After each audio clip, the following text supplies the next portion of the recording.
የት ላሳድግ ልጄን ወስጄ? ከነገ ዛሬ ምን ሊፈጠር ነው እየተባለ ሰቀቀን ላይ ነው ሁሉም ሰው ያለው። ኑሮ መሮታል። እጅግ አሳዛኝ መረጃ ክርስቲያን እናቴ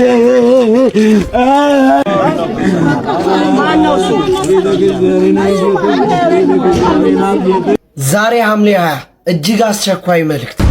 ወራዳ ተግባር እየፈጸማችሁ የሃይማኖት አባት ነኝ የሚል ካባ እየለበሳችሁ አክብሩን ከምትሉ ክብር ወንበር ላይ ለመቀመጥ በክብር አትሮንስ ፊት ትክክለኛውን ነገር ተናገሩ።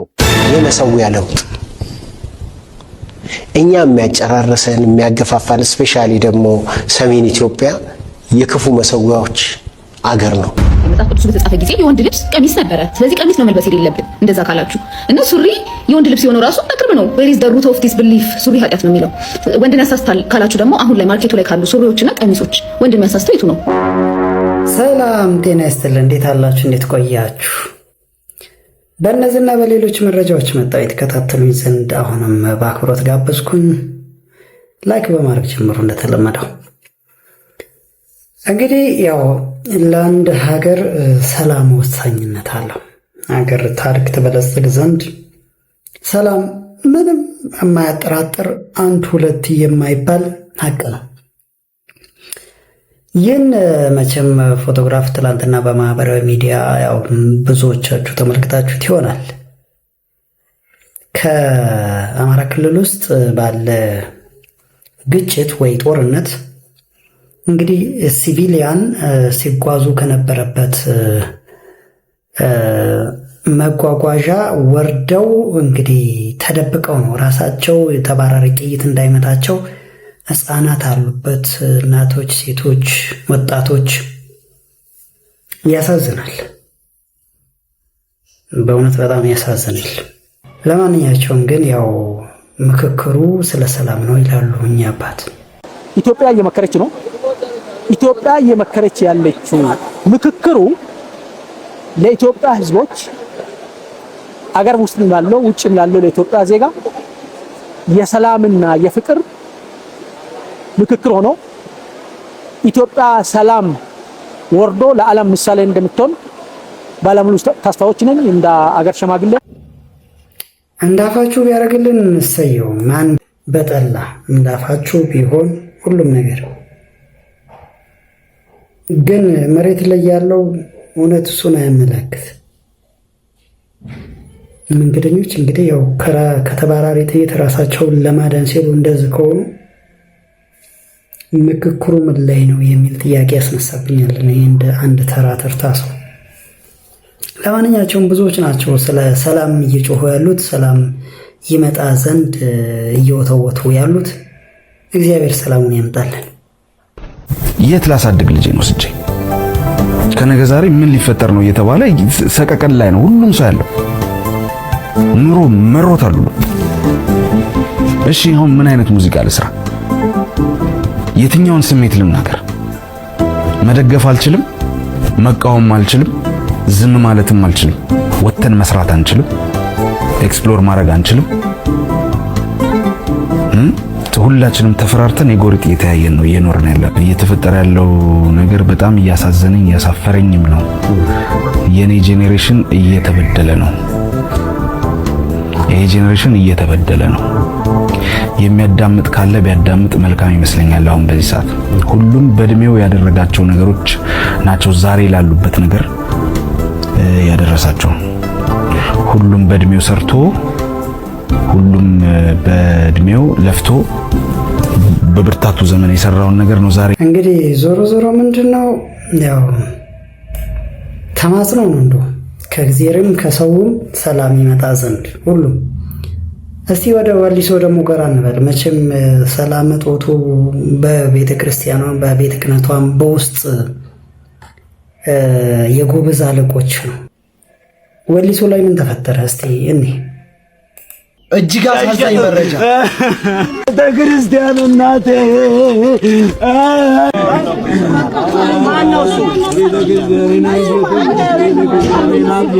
ዛሬ ሐምሌ 20 እጅግ አስቸኳይ መልእክት ይድረስ ለወሊሶ ማርያም ሀገረ ስብከት አስተዳዳሪ ለሆኑት ለሊቀ ጳጳስ ብፁዕ አቡነ ሳዊሮስ ይህ እርስዎ የሚያስተዳድሩት ሀገረ ስብከት ነው። ሆኖም ብፁዕ አቡነ ዲዮስቆሮስ የተሸለሙትን መኪና ማንም አባት አድርጎት የማያውቀውን እኔ ይቅርብኝ በእግሬ ልጓዝ ብለው ሸጠው ቤተ መቅደስ ያነጹትን ታሪካዊ ቤተ መቅደስ ለማፍረስ አባ አብርሃም እየጣሩ ይገኛል። ይህ ብቻ ሳይሆን ምዕመኑንም እያስደበደቡ ይገኛል። ይህ የቤተ ክርስቲያን በእውኑ ስርዓት ነውን? ከአንድ አባትስ ይጠበቃል? ስለምንድን ነው የሊቀ ጳጳስ ብፁዕ አቡነ ዲዮስቆሮስን ታሪካዊ አሻራ ለማጥፋት የተፈለገው? ወሊሶ ማርያም ሀገረ ስብከት አስተዳዳሪ የሆናችሁት ብፁዕ አቡነ ሳዊሮስ በማታውቁ ምክንያት ይህ ድርጊት በምታስተዳድሩት ቤተ ክርስቲያን ውስጥ ሀገረ ስብከት ውስጥ ሲፈጸም ስለምን ድምፃችሁን አልሰጣችሁም? ስለምን ከምዕመኑ ጎን አልቆማችሁም? ጥያቄ ያለብን፣ ጥያቄያችንን መልሱልን። ታሪካዊ ቤተ ክርስቲያንን ከመፍረስ እንድትታደጉልን ጥሪያችንን እናስተላልፋለን። ፍትህ ለወሊሶ ማርያም ምዕመናን፣ ፍትህ ለብፁዕ አቡነ ዲዮስቆሮስ ሊቀ ጳጳስ ላሰሩት ታሪካዊ ቤተ ክርስቲያን። ከአንጀት ካለቀሱም ባይገድም ይባላል። ይህ መረጃ እውነት ለጠቅላይ ቤተ ክህነቱ ዋና ስራ አስኪያጅ ሳይደርስ ቀርቶ ነው። በትክክል ይደርሳችኋል። ምን እንደሆነ በሀገሪቱ ላይ በሁሉም አቅጣጫ እየደረሰ ያለውን ነገር መረዳት ይችላሉ። ግን ተፈላጊውን እርምጃ ይወስዱ። ብፁዕ አባታችን አቡነ ሳዊሮስ ጋር ደርሶ መፍትሄ እንዲያገኝም እሳቸው ከሰሙት የጎበዝ አለቃ ነኝ የሚለው ምንም ማድረግ አይችልም። ምንም መብት የለውም። እኔ አንዳንድ የቤተ ክርስቲያን አስተዳዳሪዎች፣ ጸሐፊዎች፣ ስብከተ ወንጌሎች እኔ ከምዕመኑና ከወጣቱ ጋር ለምን እልህ እንደምትጋቡ ነው ግራ የሚገባኝ። ብዙ ጊዜ ወጣቱ ከሌለ ምዕመኑ ከሌለ ቤተ ክርስቲያን ህንፃ ቤተ ክርስቲያኑ ብቻውን እኮ ምንም ዋጋ የለውም።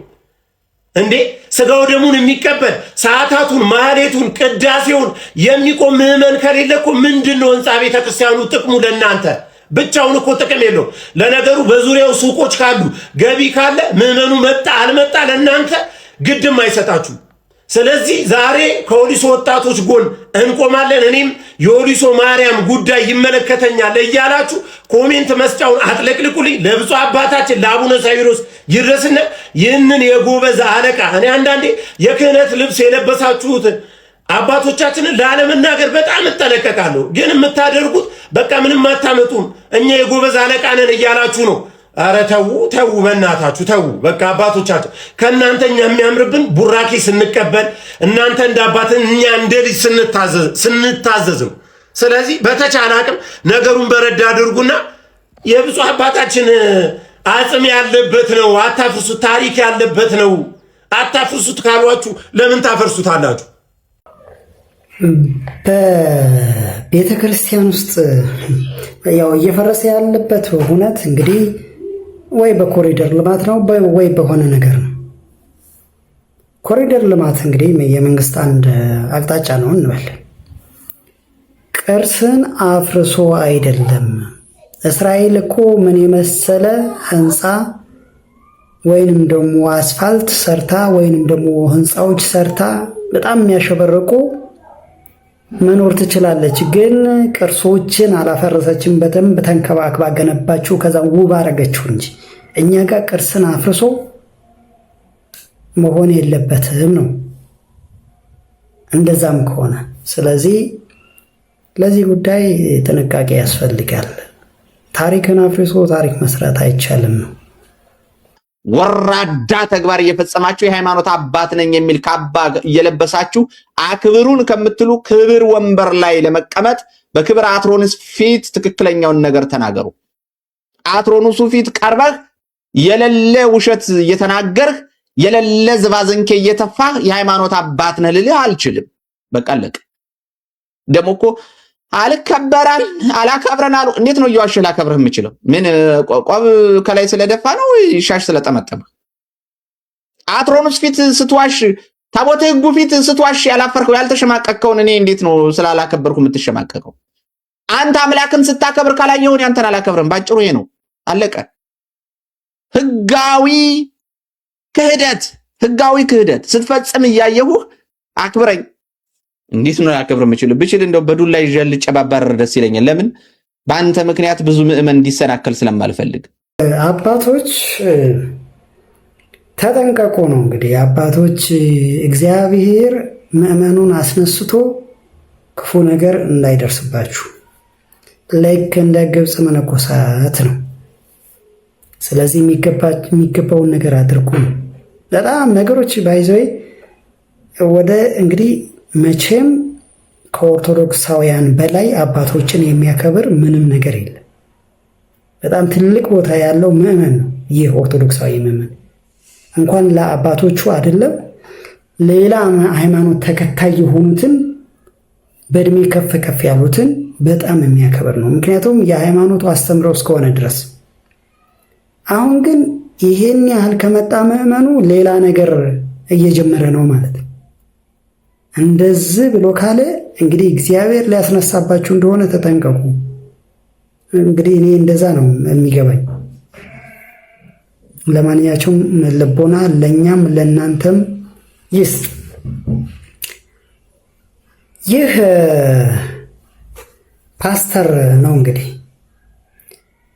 እኔ በጣም ነው የሚገርመኝ በእውነት ሰሜን ላይ የተዘራ የመንፈስ ይላል የመሰዊያ ታሪክን እኮ አለማወቅ ምንም ውርደት አይደለም። አለማወቅ ሲጀመር ጥፋትም አይደለም። ታሪክን ሳያውቁ ሰሜን ላይ የተዘራ ለኦርቶዶክስ ያለ ጥላቻ። ኦርቶዶክስ እኮ ባትኖር ይሄ የጌታ ፋሲካ ስቅለት የሚለውን ነገር እኮ አያከብርም። ለነገሩ ያው ስቅለቱን አያከብርም። ጎበስ ቃላቶች ያጥረናል። ብቻ ግን ስሙት። የመሰዊያ ለውጥ እኛ የሚያጨራረሰን የሚያገፋፋን ስፔሻሊ ደግሞ ሰሜን ኢትዮጵያ የክፉ መሰዊያዎች አገር ነው። ሁሉም አገር ሰሜን ኢትዮጵያ ብቻ ተብሏል። ግን ብዙ የክፉ መሰዊያዎች፣ መተቶች፣ ድግምቶች የሚበዙበት ሀገር። ደቡብ ብንሄድ ሌላ ነው አሰራሩ፣ ምስራቅ ብንሄድ ሌላ ነው፣ ምዕራብ ብንሄድ ሌላ ነው። ስለዚህ መሰዊያ በጣም ነው የሚያሳዝነው በእውነት በጣም እንዲህ አይነት የታወረ ይገርማል። በጣም ብቻ ያስቆጫል። ማንም ተነስቶ እንደዚህ አፉን ሲከፍት በጣም ብዙ ሰው ወደ ጌታ መምጣት እንደሚፈልግ ታውቃላችሁ። ኢየሱስን መከተል አንዳንዱ ይሉኝታ ይዞት እኮ ነው። በተለይ ሚዲያ ላይ ምናምን የምትታወቁ ሰዎች እንዳትፈሩ። እኔ ስድብ ተቀብያላችኋለሁ። ተከፍቷል በሩ ዝም ብለህ ገባ እየዘመርኩኝ። ሁላችሁም ኮሜንት ላይ እውነትን አለቅም እያላችሁ ቢያንስ 2 ጊዜ ብቻ ኮፒ ሊንክ። በጣም ብዙ ሰው ወደ ጌታ መምጣት እንደሚፈልግ ታውቃላችሁ። ልክ ነህ እኮ አንተ ወዳልከው መንገድ መምጣት የሚፈልግ ይኖራል ብዙ ሰው። ልክ እንደ ሳጥናኤል ከክብሩ ተባሮ ከእውነት መንገድ ወጥቶ ሙቶ እንደረከሰው። ግን እውነት የሚለካው በተከታይ ብዛት ወይም በፍላጎትና በምርጫ አይደለም። እንደዛማ ቢሆን እንደ ሰይጣንና እንደ ተከታዩ ብዙ ቁጥር የለም። ግን አይደለም እና እውነት ያለ መስሎት አንተ ወዳልከው መንገድ ብዙ ሰው ቢመጣም መጓዣው ነው እንጂ መድረሻው አያዋጣም። ሰው ደግሞ በተደላደለ መንገድ ሲጓዝ ከርሞ መዳረሻው ገደል ከሆነ ምን ጥቅም? የዛ ገደል ደግሞ የጥልቀቱ ርዝመት ቢጓዙት አያልቅም። ስለዚህ አንድን መንገድ ብዙ ሰው ቢመርጠው ቀድሞ የተጓዘውን ከኋላው ቢከተል እንደ ዳር እምቦሳ እየፈረጠጠ መሪው እልል ይበል። እኛ ግን እንላለን ከእሳትና ውሃ እሳትን መረጠ። ስለዚህ ወዳጄ መንገድ አለ ብለህ ከኋላህ የሚከተል ብዙ ሰው ስትጠራ ውሃውን አስትተህ እሳትን እንዲመርጥ እያረከው እንደው ልብ በል አደራ። ቤተሰቦቼ እናንተም አደራ ሜንሽን ያደረኩትን ብርሃኑ ቦንዳም ፎሎ ሳታረጉ እንዳታሳልፉት። እወዳቸዋለሁ። እናመሰግናለን ወንድማችን። እንግዲህ መቼም የተዘራብን ዘር በተለይ አሁን ላይ እጅግ አደገኛ እየሆነ ነው። ይሄ ፌሚኒስት ሆዬ የግብረ ሰዶማውያን አጃቢ እንግዲህ ሱሪ መልበስ ለሴቶች በየትኛው መጽሐፍ ቅዱስ ነው የተከለከለው? ቤት ጋር ነው ሲጀመርስ ወንዶቹ ቀሚስ ለብሰው አልነበረም ወይ? እና ቀሚስ አይደለም ወይ የሚያሳስተው? የባሰ ትልልኛለች እንግዲህ ትፈላሰፋለች። እስቲ ብቻ ለማንኛቸውም ስሟቸው እስቲ የወንድማችን ሲራክ ቆንጆ አድርጎ መልስ ይመልስላታል። ስሙት። የመጽሐፍ ቅዱስ በተጻፈ ጊዜ የወንድ ልብስ ቀሚስ ነበረ። ስለዚህ ቀሚስ ነው መልበስ የሌለብን እንደዛ ካላችሁ እና ሱሪ የወንድ ልብስ የሆነው ራሱ በቅርብ ነው። where is the root of this belief ሱሪ ኃጢአት ነው የሚለው ወንድን ያሳስታል ካላችሁ ደግሞ አሁን ላይ ማርኬቱ ላይ ካሉ ሱሪዎችና ቀሚሶች ወንድ የሚያሳስተው የቱ ነው? ቀሚሱ ሱሪ ነው የእውነት ወንድ የሚያሳስተው። እሺ እንዲህ ብላ ተናገረች። መጽሐፍ ቅዱሱ በተጻፈ ጊዜ ማለትም በእነ ቅዱስ ሙሴ ዘመን ማለቷ ነው የወንድ ልብስ ቀሚስ ነበረ። ስለዚህ ቀሚስ ነው መልበስ የሌለብን አለች። አዎ በእነ ሙሴ ጊዜ ቀሚስ ይለብሱ ነበረ፣ ግን የሴቶቹን አይነት ቀሚስ አይደለም። ከሴቶቹ የወንዶቹ ከወንዶቹ የካህናቶቹ ቀሚስ ይለያይ ነበረ። ማስረጃ አለኝ። እግዚአብሔር ለሙሴ ዘጸአት ምዕራፍ 28 ቁጥር 1 ላይ እንዲህ ብሎ ተናገረው። ወንድምህን አሮንንና ልጆቹን ናዳብን፣ አቢሁን፣ አልዓዛርንና ኢታማርን ወደ አንተ አቅርብ፣ ካህናት ሆነው ያገለግሉኝን ዘንድ ከእስራኤል ሕዝብ መካከል ለያቸው። ይቀጥልና እንዲህ ብሎ ይናገራል። ዘጸአት 28 ቁጥር 2 ላይ የተቀደሰውንም ልብስ ለክብርና ለመለያ እንዲሆን ለወንድምህ ለአሮን ልብስ ስራለት አለው። ቀጥሎም እንዲህ ብሎ ይናገራል። ዘጸአት ምዕራፍ 28 ቁጥር 35 ላይ አሮን በክህነት በሚያገለግልበት ጊዜ ይሄንን ቀሚስ ይልበስ አለው። ስለዚህ አሮን የሚለብሰው ቀሚስ ሙሴ ከሚለብሰው ልብስ ይለያል ማለት ነው። ቀጥሎም ዘጸአት 28 ቁጥር 43 ላይ አሮንና ልጆቹ ዘወትር ወደ ድንኳን ሲገቡ ወይም በተቀደሰው ስፍራ በክህነት ለማገልገል ወደ መሠዊያው ሲቀርቡ ይለብሱታል። በዚህ አይነት የውስጥ ሰውነታቸው ስለማይጋለጥ ከሞት ይድናሉ። ይሄም እንግዲህ ለአሮንና ለትውልድ ሁሉ ጸንቶ የሚኖር ሥርዓት ነው። ለአሮንና ለትውልድ ሁሉ ጸንቶ የሚኖር ሥርዓት ነው። ለዚህም ነው አሁን ባለንበት ጊዜ ካህናት፣ ዲያቆናት፣ ጳጳሳት፣ መነኮሳት በአገልግሎት ጊዜ ልብሰ ተክህኖ እንዲሁም ቀሚስ የሚለብሱት። ስለዚህ ያኔ ቀሚስ ቢለብሱም ሴቶችና ወንዶች እንዲሁም ወንዶችና ካህናት የሚለብሱት ልብስ ይለያያል ማለት ነው። ባይለያይ ኑሮ ወንድ የሴትን ልብስ ሴትም የወንድን ልብስ አትልበስ ተብሎ ባልተጻፈ ነበረ። እንዲህ ተብሎ ሊጻፍ የቻለው የወንድና የሴት ልብስ ይለያይ ስለነበረ ነው።